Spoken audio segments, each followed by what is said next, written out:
Hello, welcome to the In Science Festival and the Big Idea with Joyeeta Gupta.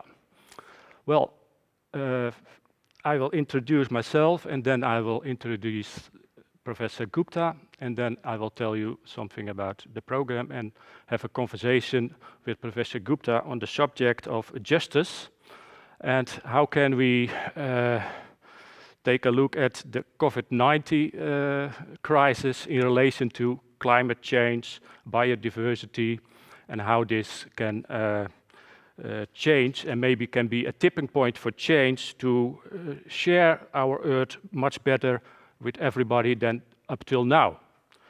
I will start with introducing myself. I'm Koos Wagensveld. I'm a professor of financial control at the Institute of Multiple Value Creation at the University of Applied Sciences. And I'm also working at the accounting research group of the Radboud University in Nijmegen. And I have a lot to do with sustainability issues. I'm also at the University of Applied Sciences. I'm also an academic director of the Master Circular Economy. And I'm very pleased to have a conversation with Joyeeta Gupta. She is a professor at the University of Amsterdam. She's professor of environment and development in the Global South at the Amsterdam Institute of Social Science, as I said, at the University of Amsterdam.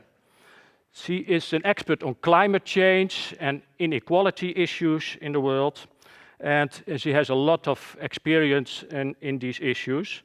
And one of the things that she did is that in 2007, she was part of the Intergovernmental Panel on Climate Change, which won the Nobelprijs for Peace, which she had to share with Al Gore. So she's really a very interesting expert, and I look forward to having a nice conversation with her about the topic I just mentioned. Well,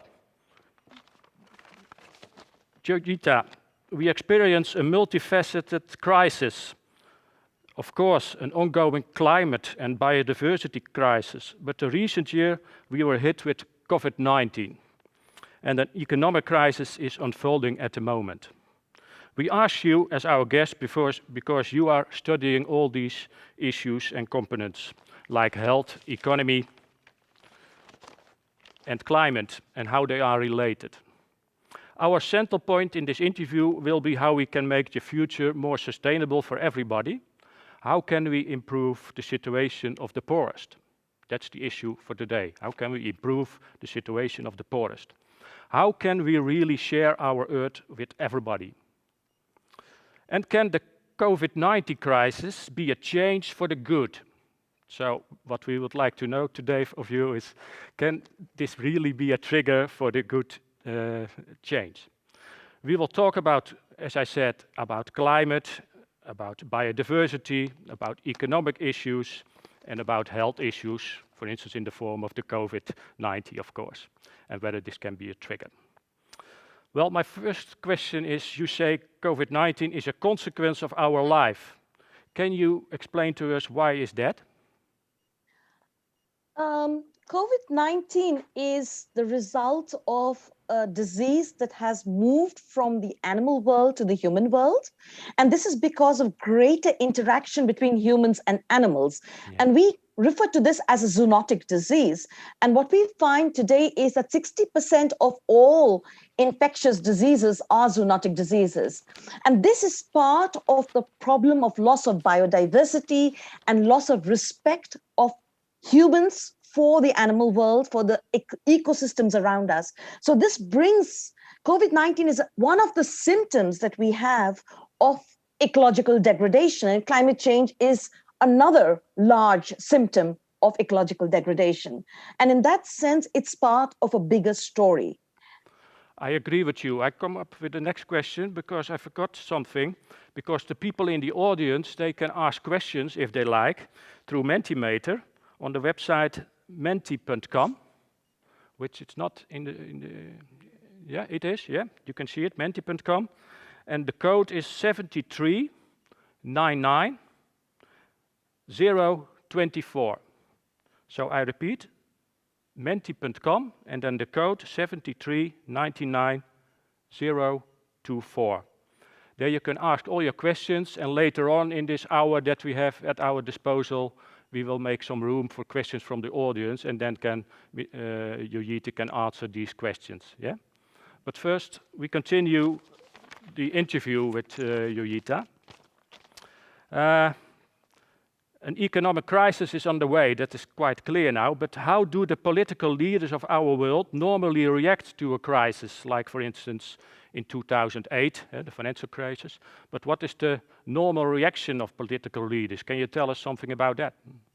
So normally just after a political crisis, and whether one goes back to the crisis of Black Monday or 2008, what you find is that many of the production processes and the distribution processes come to a halt, because also people can't afford to purchase these items that are being produced. And then the state has to step in to either rescue one or two of these larger entities that is collapsing, or it has to try to boost up consumer demand. And in the past, what has happened is, even though there have been discussions about the fact that the state can make a choice, and instead of promoting and choosing the fossil fuel sector or the ecologically damaging sectors, it could instead focus on those sectors that are actually more ecologically friendly. But what happens in the final process is everyone is lacking money. The government lacks money because the crisis means less taxes. The large industry is lacking resources, especially those that are producing fossil fuels or using fossil fuels.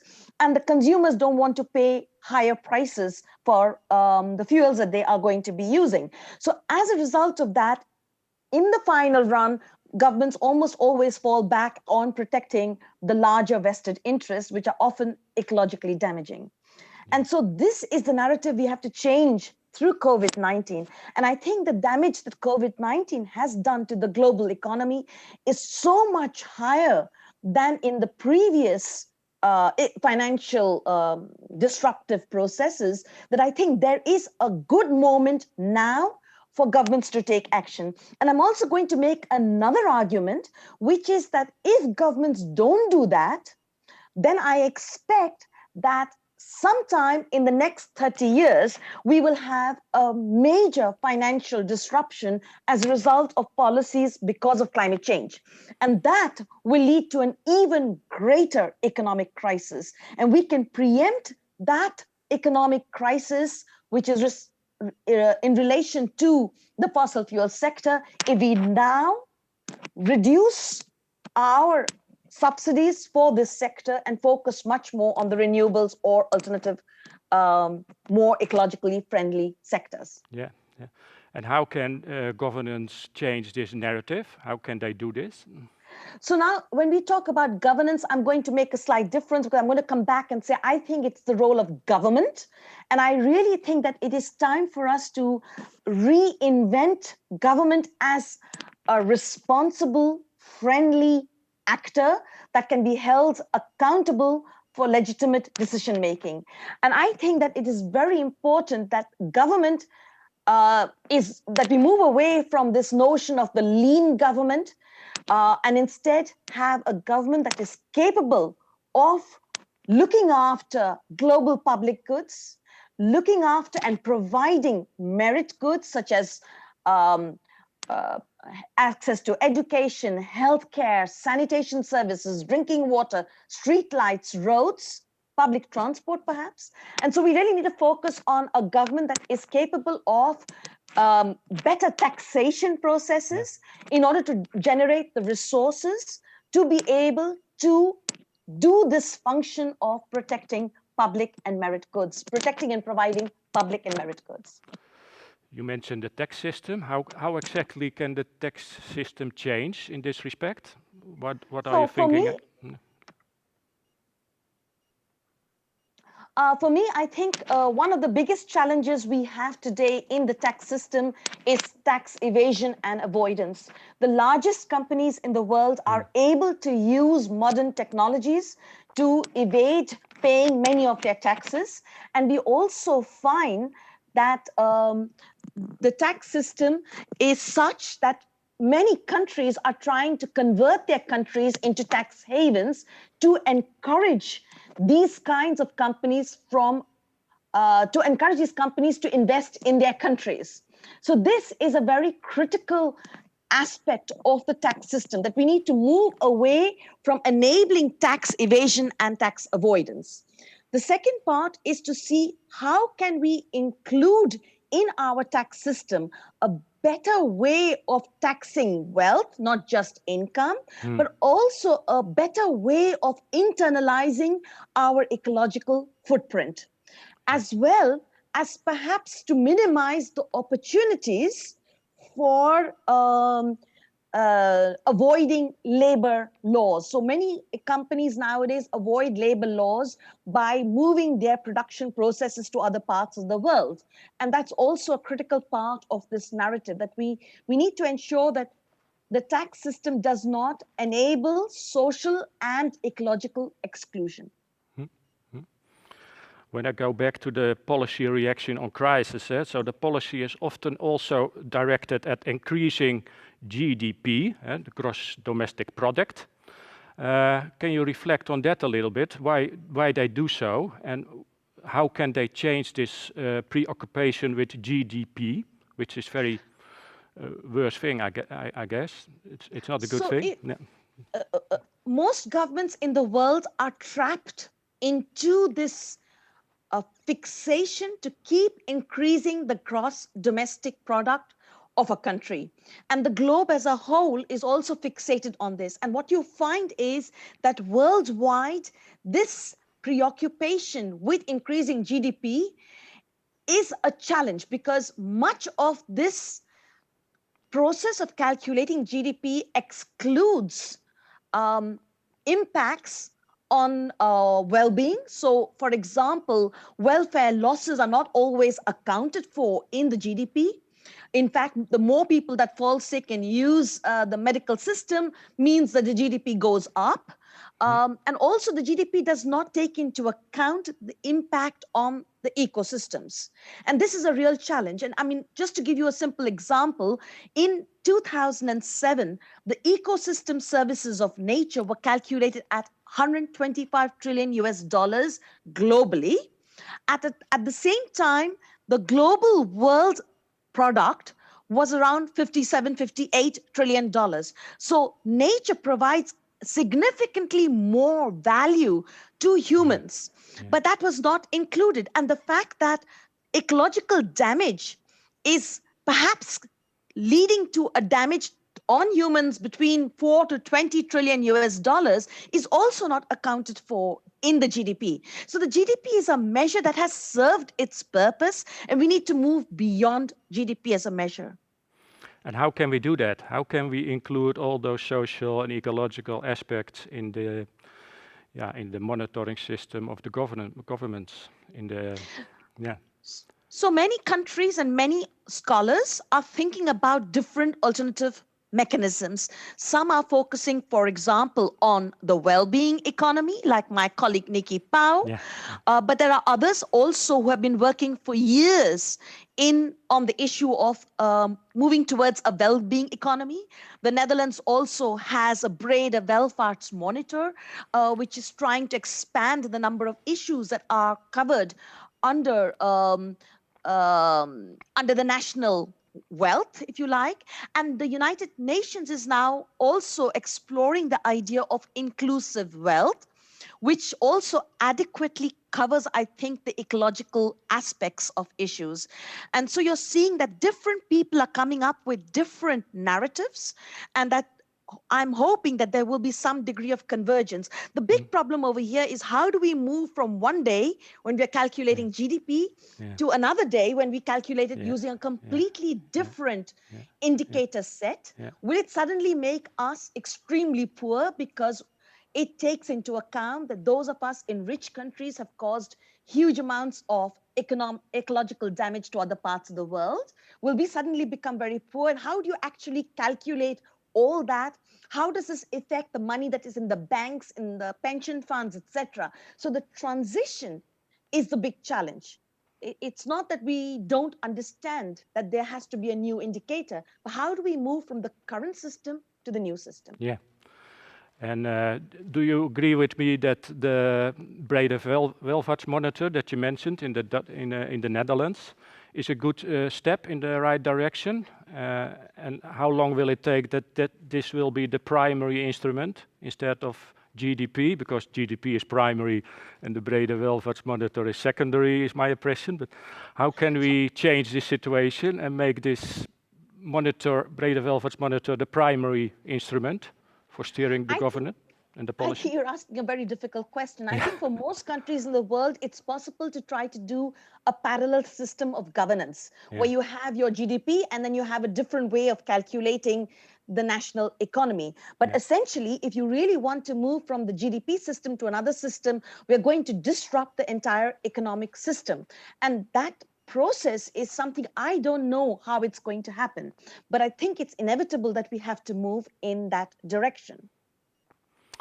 Okay, can I ask you now some questions about climate change and climate issues? Can you tell us who caused the problems of climate change and loss of biodiversity, and how does it go? What is the cause?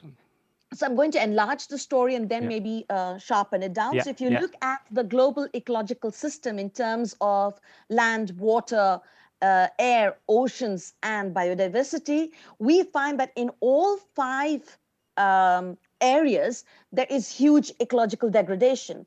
And then if you look at whose footprint is mattering the most, who is causing most of these problems, then you will find that it is essentially the rich people who have the highest footprint. And it's the rich people in the Western world and the rich people also in the global South.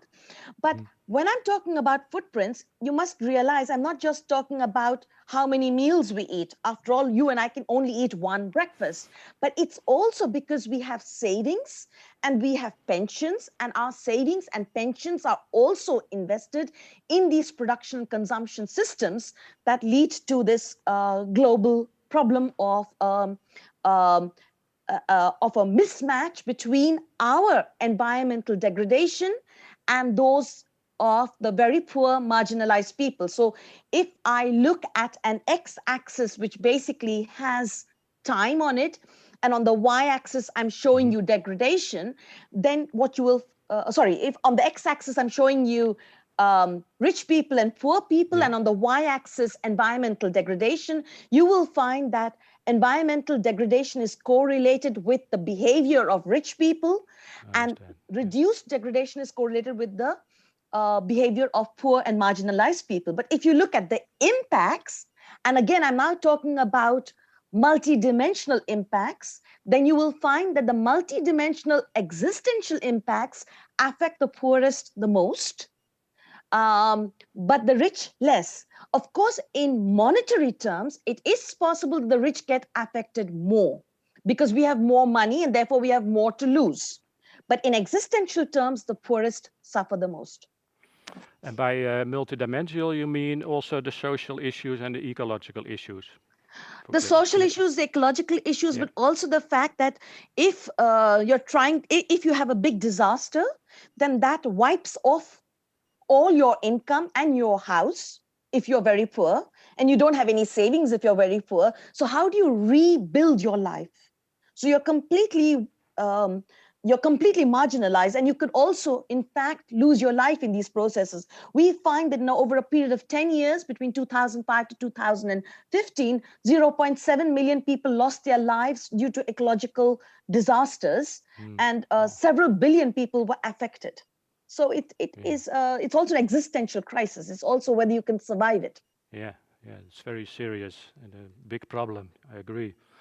Do you have an example for us of a country or a group of people that are suffering disproportionately from these issues? Yes, I think the least developing countries and the small island states, they lose out the most in terms of disasters. So a larger country like the United States has had lots and lots of disasters, but the impact of those disasters are relatively small in relation to their national income and the wealth that they have. But when such a disaster hits a small island country, and I think a few years ago it was like the Netherlands Antilles, Yeah. but other small island countries are being hit all the time, Yeah. then Yeah. then it's a much larger percentage of their GDP.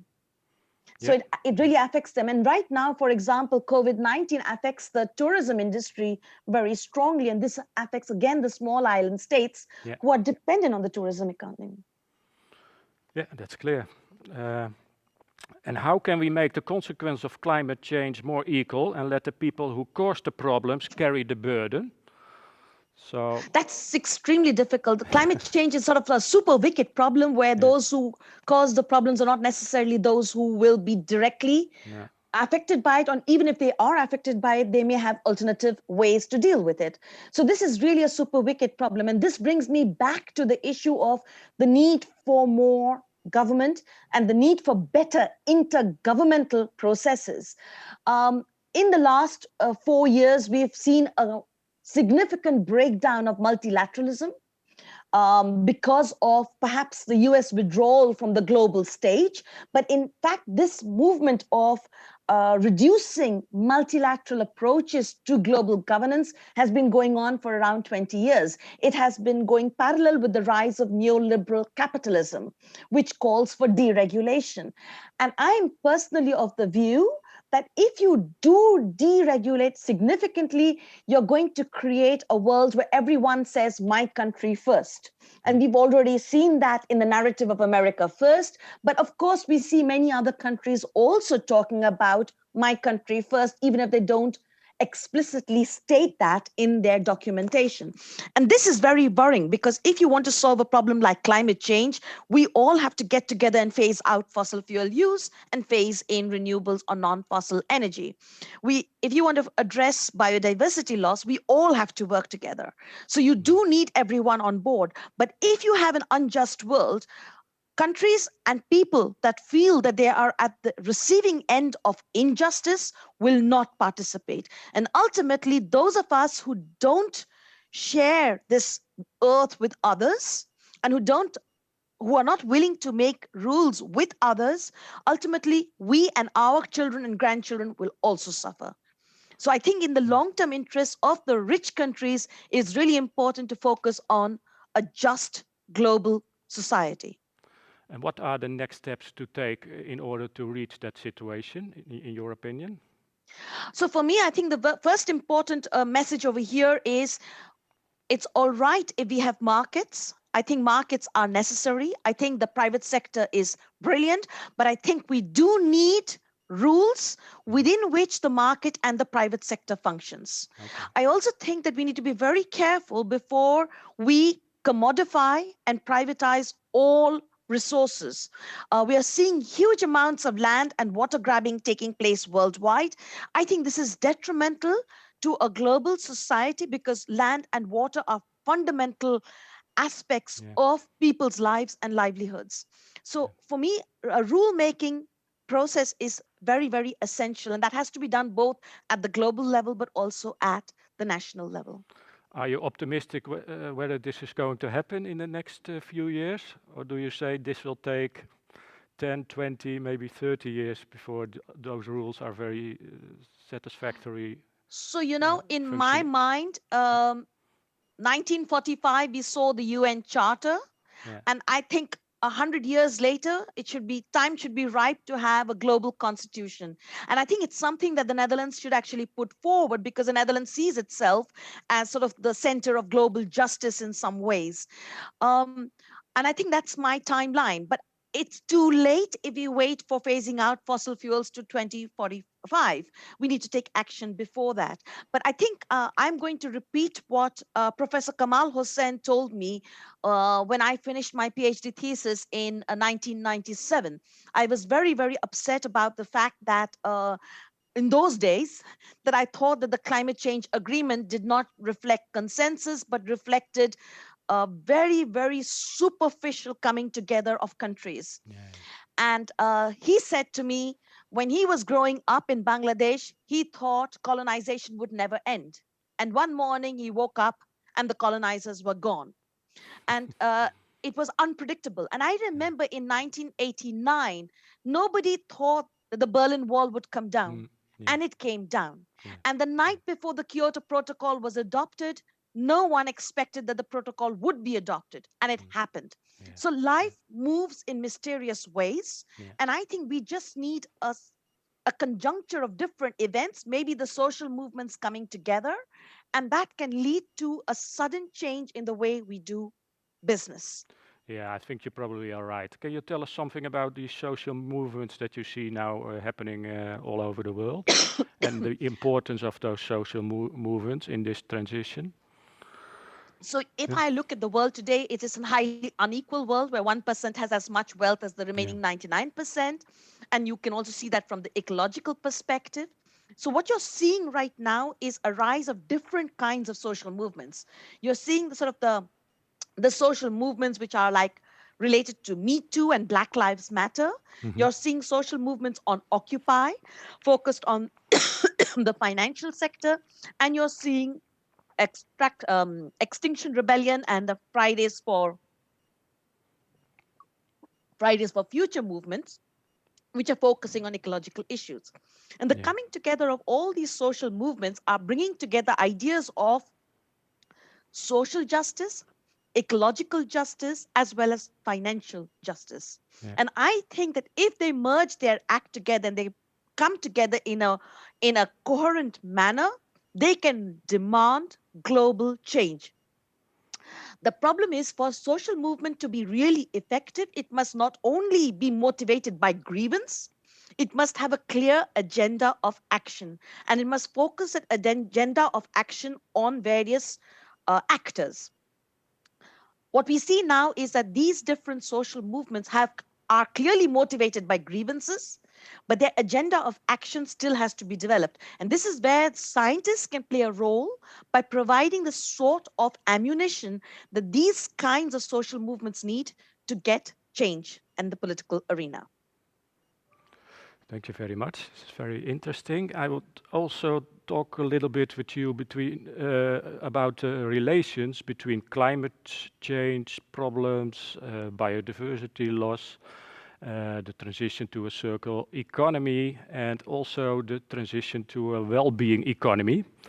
And maybe you can talk something about your colleague you just mentioned, Mrs. Pau, who wrote a very interesting book about the well-being economics.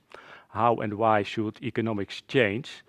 Can you tell something about her work and your collaboration in general terms? You don't have to criticize her book, of course, but maybe you can say something about the transition to another kind of economy, because we have the donut economy of Rayward, and we have the well-being economy as a new issue in economics. And do you think it's an important thing to talk about well-being economic and writing books about that? Do we need Absolutely. another economy?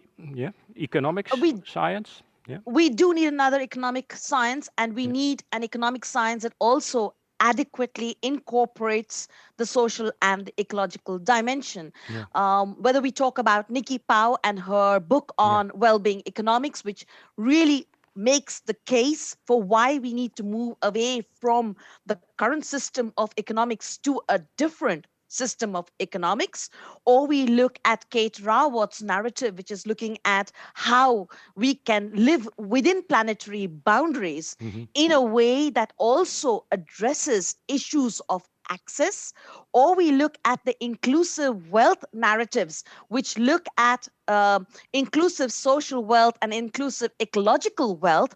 All these different books and research documents are really trying to move us in the direction of a new way of thinking about the economy.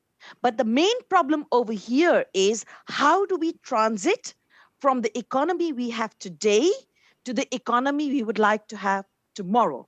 Yeah. And does that new economy actually also include corrective justice? So corrective justice is where you're looking at also compensating other people and other states for the damage you have caused to them. Now, a lot of these documents do not take corrective justice into account. They do take, to some extent, a bit of substantive justice in the sense that they want to emphasize the need of taking some amount of the ecosystems into account and ecological damage. So in that sense, they are quite important. But the corrective justice component has been left out, which may be fine, because that may be something that governments can do through the legal system. Well, you're from Amsterdam. I happen to know that the donut economy model is used in the city of Amsterdam. Can you tell us something about that, or are you not acquainted with the projects of the city of Amsterdam in that respect? Well, we're very excited by the fact that the city of Amsterdam has decided to actually engage with the concept of the donut economics, and they're really trying to see how they can implement it. But I remember I had a student some time ago who was looking at the circular economy in 3 Dutch cities, because the circular economy is also a little bit related to donut economics. Of course. And they were looking at, because the Netherlands is very keen on trying to achieve a circular economy. And in fact, the European Union is pushing a circular economy. UNEP is pushing a circular economy. And here what you find is that when you look at the cities in the Netherlands, sometimes they are stuck because many of them focus on recycling in the construction sector. But it's not very easy to recycle in the construction sector because the waste that you get from the construction sector does not meet, for example, Dutch standards or European Union standards of the building materials needed for building. If you reuse, it's different. I mean, if you go back and take out a window from somebody's house and put it as an additional glass in your window, double glass, that's possible, but that's very labor intensive. So what you're finding is that when we are doing some of our circular economy narratives in the Netherlands, we are using a lot of our waste for making roads, which is not, in my view, a circular economy, because in a circular economy, you're trying to reuse as far as possible the resources. Now, reuse is essential. Right. And if I broaden the narrative and you see the world as having 3 sectors, the food sector, the energy sector, and the resource use sector, then the energy sector cannot be subject to a circular economy because energy dissipates.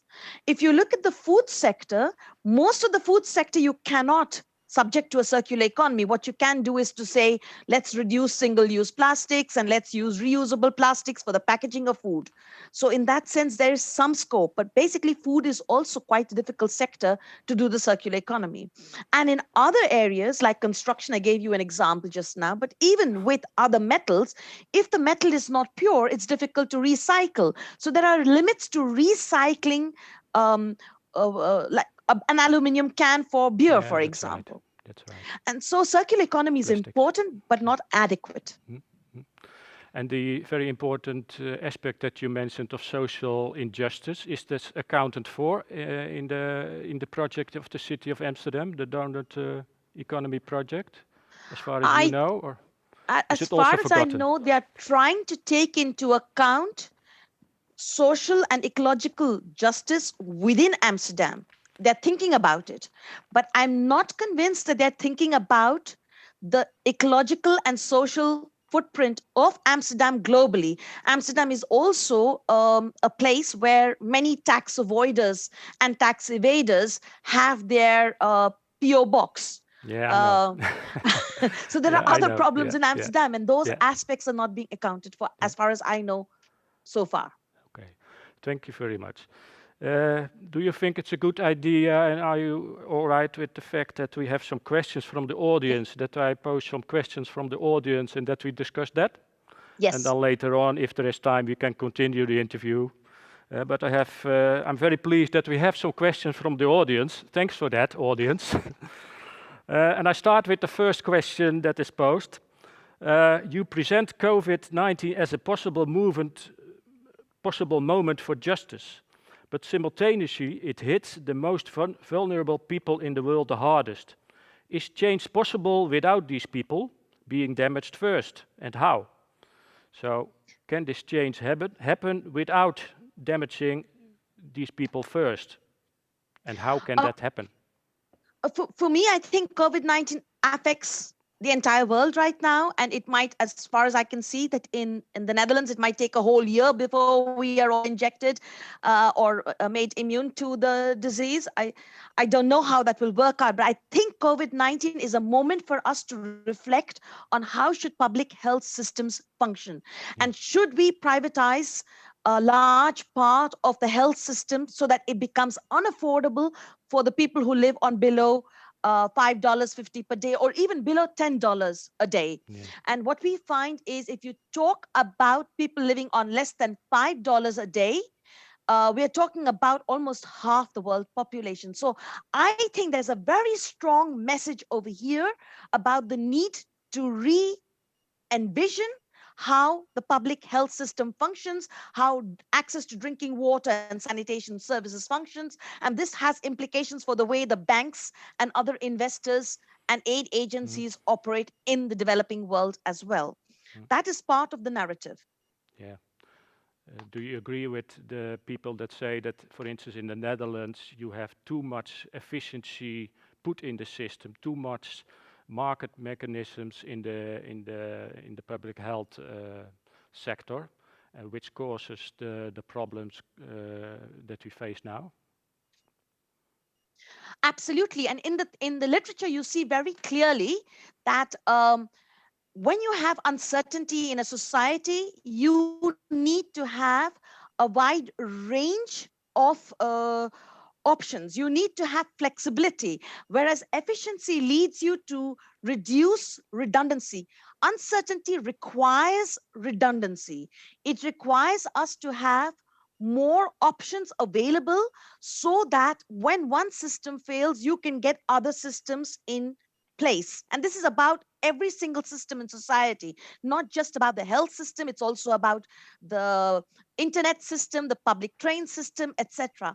And this is one of the big challenges that we have, because the whole focus of the economy has been on increasing efficiency rather than being able to cope with uncertainty. And uncertainty requires adaptive governance.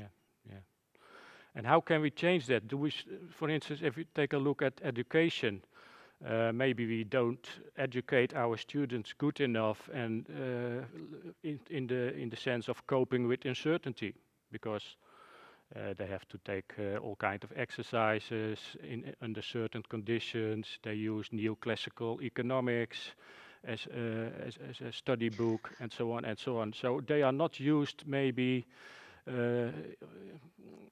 to think in uncertain situations, wicked problems, and associative thinking is not taught in our universities. Can we start, for instance, there in the education of students? Yeah.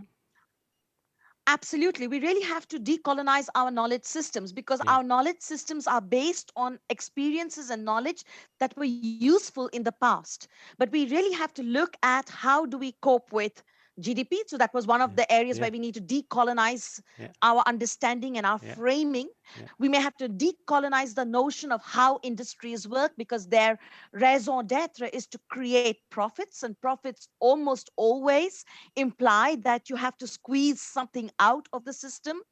And so that leads to externalization of social and ecological issues. How do we change this narrative about how the economy is run, how the private sector is run, but also perhaps how governments are run? We elect governments for 4 to 5 years. They're all focused on the short term. Short-termism is a big problem because we want to solve long-term global issues. And so those are challenges, I think, we have to change the situation from short-term profit maximization to optimization of well-being, where we take account of all those economical, ecological, and social issues from a system perspective, holistically. There's another interesting question. This has to do with my introduction. I mentioned that you won the Nobelprijs with the IPCC report. And there is a question about, you worked with Al Gore on the alarming IPCC report. Do you feel like it made a change? Are people and governments really listening? That's a nice question. Did it have impact, the report? Thank you. But I think I just want to clarify that the IPCC has been established since 1990 and has been working on several reports. And I was part of several reports, but there are many, many more actors. It's just not me. Huh? Oh, So okay, it's the that's right. entire Yeah. IPCC that won the prize together with Al Gore. Okay. Yes, it made a huge difference because it somehow created the notion that IPCC was not just generating science, but it was also important for peace because it suddenly related climate change with peace through that IPCC Nobel Prize for Peace. Now, an IPCC is, of course, very influential in the sense that it is referred to in the negotiating processes. There's a place for IPCC science and scientists to come and present their results to the climate change negotiators, and the climate change negotiators also ask IPCC questions for which they are expected to come up with answers. So there's a close relationship. And yes, it did make a difference. And ultimately, in the Paris Agreement, we have this target of 2 degrees to 1.5. Yeah. This responds to research done within IPCC, but it also led to new IPCC work, which was the IPCC report on 1.5 degrees centigrade. Yeah, thank you very much. It's a clear answer. There is another question. Do you have an example of really good functioning well-being economy? Is there a country that you say, this country has a very good or nice well-being economy? I don't think so, but I know that Bhutan was working for a long time on the happiness Yeah, indicator, yeah. and they had the gross national happiness Yeah, that's process. interesting. Yeah. And they collected a lot of data for trying to do that and even applying it within their court system. So they have been struggling to move that narrative forward. In some parts of Africa, they're looking at Ubuntu as a way to Yeah. conceive of a different world. And in Latin America, they're looking at bien vivir as an alternative way to develop a society. And in fact, the courts are also expected in both these countries to implement this as well. So you're seeing that in different parts of the world, I mean, the well-being is a very Western concept coming out from the West, but there are alternative sources of discussions about how the economy should be framed coming out from the developing world. I myself had read about Costa Rica, which is a country with a relatively small GDP, but with quite a good living situation for all the people in terms of quality of education, quality of public health, ecological footprint, and so on and so on. So they score rather good in that terms, and is also described in the literature as a country with, well, a rather nice well-being economy. Although it's quite a small country, which makes it, yeah. They have a deal that they don't spend any money on defense, which is fantastic. Yeah. But although they're focusing quite a lot on the social issues, there are problems with their water because they don't have yet a updated water law. So their law is almost, I think, 80 or 90 years old, and it's completely out of date. And of course, they have huge, I mean, if you eat a pineapple, most likely it comes from Costa Rica, and my Costa Rican colleagues are very nervous that this is resulting from land grabbing and water grabbing and involves a lot of pesticides. So there are other dimensions also in the Costa Rican economy. Yeah, I agree. The perfect well-being economy is not there, but that's right. We have some more questions, if you like. Yeah. You were talking about the wish for governments to change their economic policies. But do you actually see a shift in some places? So you do see a shift in some places because some countries are already trying to experiment with a parallel system of accounting. So the Netherlands has this breder welvaarts economy that they're trying to experiment, and a few other countries are trying to look at well-being governance, like Scotland, New Zealand, Iceland, and Wales. And as I said to you earlier, Bhutan is looking at the global gross national happiness. But I think if I link this back to COVID-19 will require such huge amounts of government expenditure to enable the society to recover and to ensure that people don't fall back into poverty. This is the moment that governments have to decide how will they use their tax revenues.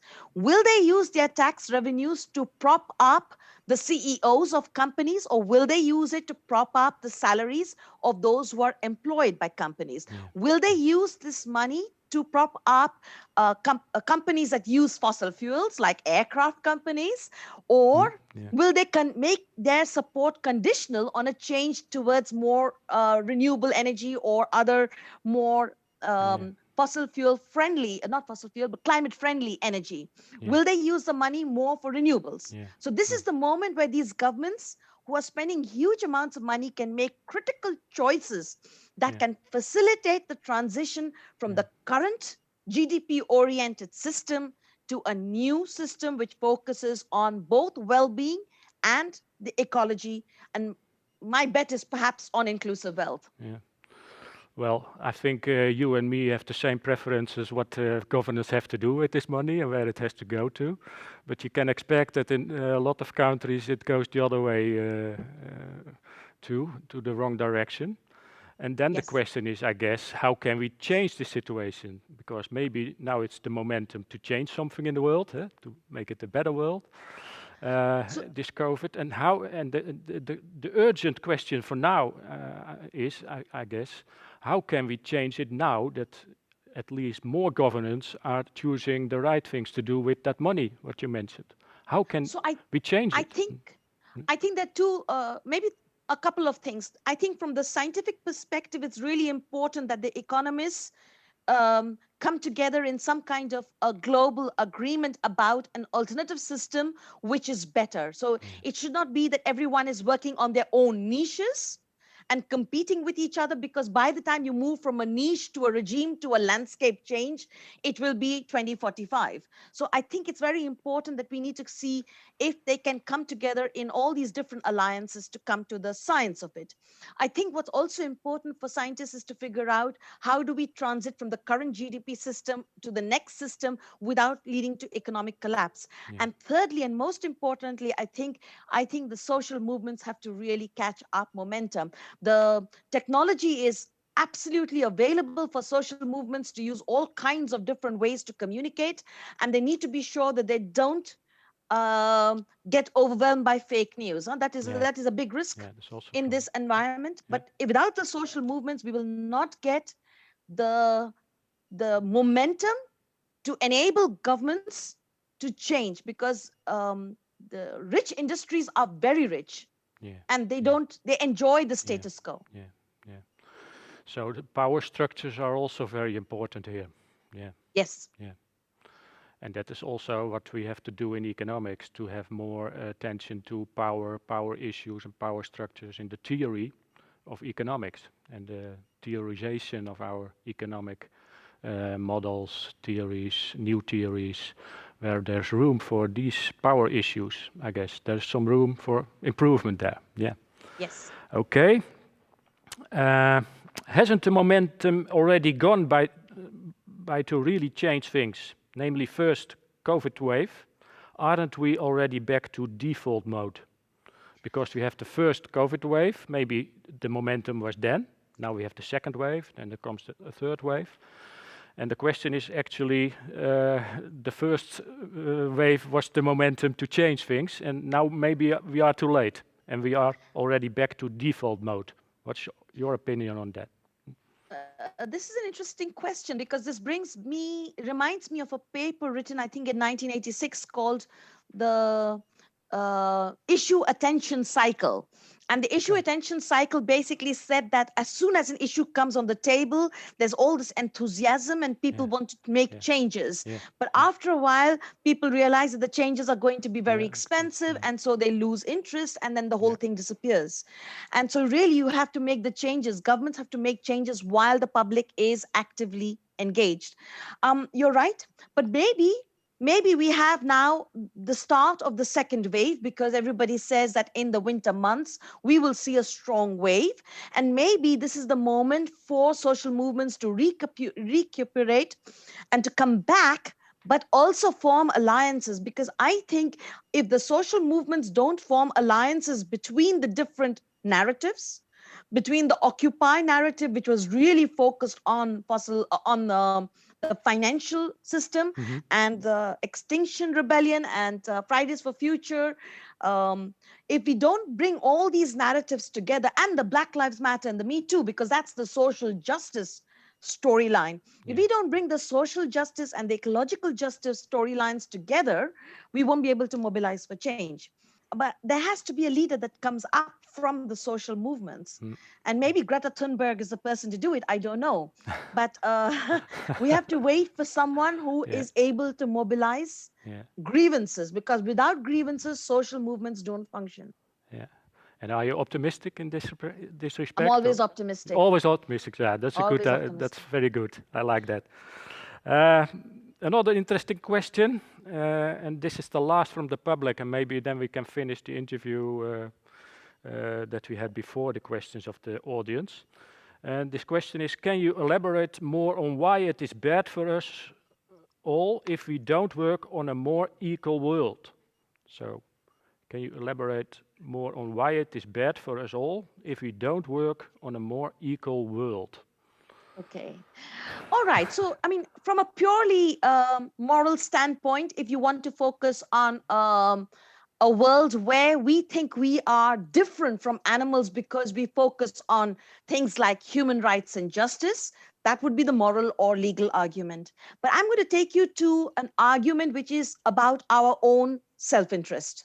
So, one of the reasons why it's important for us in the North to have an equal world and a sustainable world is that we do not perhaps want to be viewing disasters all over the world, because don't forget, disasters spill over. If there's a disaster somewhere else in the world, there will be displacement, and we're already seeing millions and millions of people being displaced in local in the continents. They're displaced nationally or within the continents, but they're also increasingly be displaced beyond their own continent. So that is a very important reason. If you want to protect yourself here, you may need to figure out how we are going to make the world a happier place for everyone to live in.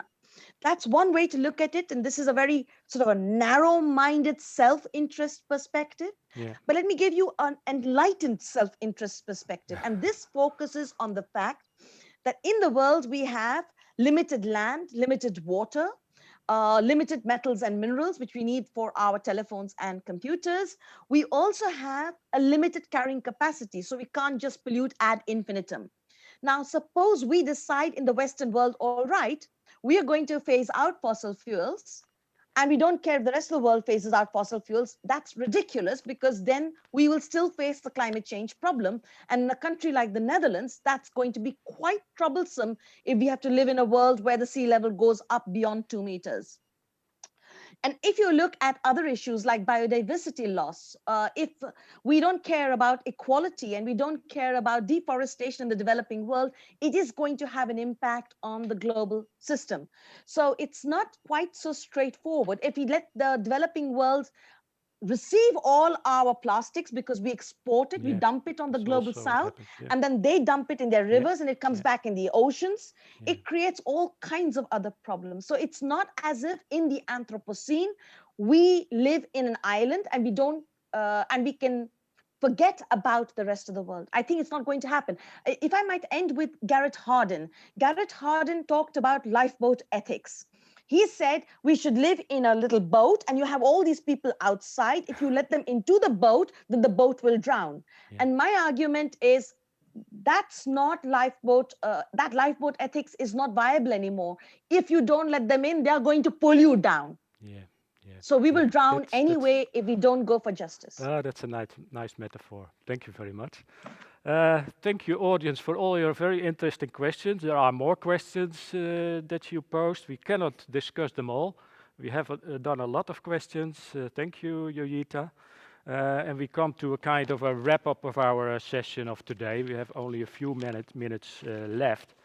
And maybe we can ask one of a kind of a final question, and that is maybe the question, can COVID-19 really provide an opportunity for change? Is this really the tipping point for the good?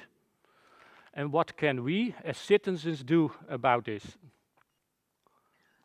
We can I think that also ask COVID-19, what companies must do and what governments must do. We have discussed this a little bit, but what can we as citizens do to make this a tipping point for the good, this crisis? Yeah. you know, I begin with you never waste a good crisis. But essentially, I don't think the world has ever faced a crisis like COVID-19. And I've been looking at the scholarship which says that COVID-19 is perhaps just one of the many types of zoonotic diseases that may move from the animal world to the human world. So it may be that we are going to move into this arena of more and more diseases or exposure to diseases, because the amounts of resources that countries will spend for recovery, which is, I believe, perhaps in the nature of 10 to 20 trillion dollars, it is so gigantic that it is a waste if we do not demand from our governments, because we all pay taxes, we do not demand from our governments that they spend this money in the best way for our economy, but also for the global economy.